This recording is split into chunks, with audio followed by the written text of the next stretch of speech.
I started this podcast in 2021, and the intention then was to give the listeners a slice of life, so to speak, hearing from other change makers like yourself who've had different upbringing, different exposure, different career track, and also different entrepreneurial pathway. And I'm really excited that you are someone from family business, because that's a very important area in Vietnam. I call it the tsunami of succession that is happening, right? The founders are handing over to the next gen, and a lot of them are doing it at the same time. And what's interesting about Vietnam is that most of the next gen, when they start to take over, they may find that their job is to basically steward and nudge the professionalizing of the business and let it be run by professionals, and they take more of an investor and a steward kind of a role in the businesses. So maybe you can start off by sharing about your journey in being the next gen who's taking care of your family business. Yes, sure. So it wasn't the plan from the beginning. The first 2 years of college, I thought about becoming a dentist, and I took the pre-med classes. So pre-dentistry is pretty much the same as pre-med, and got some of the worst grades that I have ever gotten in my life. I had to drop genetics because I was taking that class with upperclassmen, hardcore pre-med upperclassmen.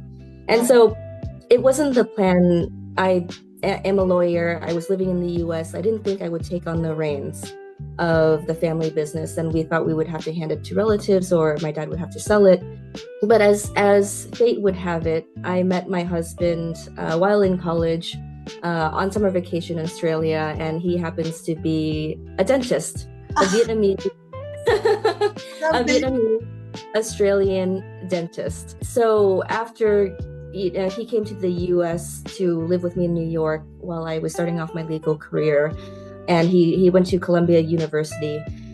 And after 4 years there together, we moved back to Vietnam on what was supposed to be a temporary basis to stay here while I had my second child. We had our first in New York, came here. My parents were here. I wanted them around to help. And we meant to stay here for a year and a half. And my husband, and eventually myself to a smaller extent, would help out with the family business while here. And so that year and a half has extended to 8 years now.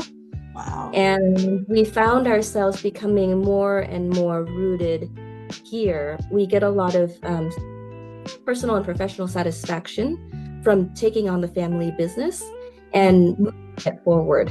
So it is my dad's baby. He has been a dentist for 45 years. He founded the clinics 25 plus years ago. And it's his life work.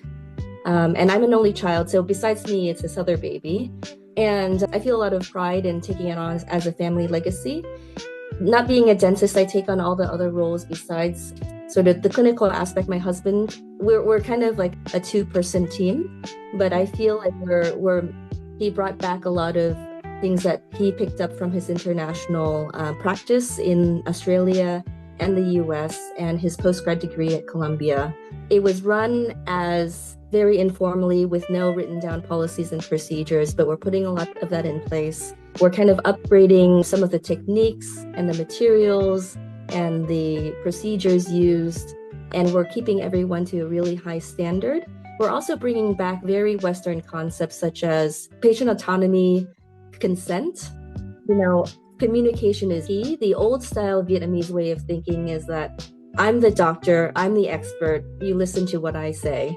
Traditionally, Vietnamese doctors and dentists can get kind of impatient when you ask them a lot of questions. It's as if you're questioning them, but we're changing that culture and trying to getting everyone to put patients first. We're doing everything sort of very ethically by Western ethical standards as well, but then we're still keeping some aspects that my dad put in place. We view the company as our family, and we value our employees. We put them before ourselves. During COVID, we didn't lay anyone off. Differently from my dad, we're bringing it into the modern world by implementing some marketing as well. He was very old school and old fashioned in thinking that marketing is more sort of like selling yourself. And we need to change that mindset, and that now with so much marketing, even to be on a even playing field, you need to do some of that in order to get yourself known or heard about or in front of potential customers, right?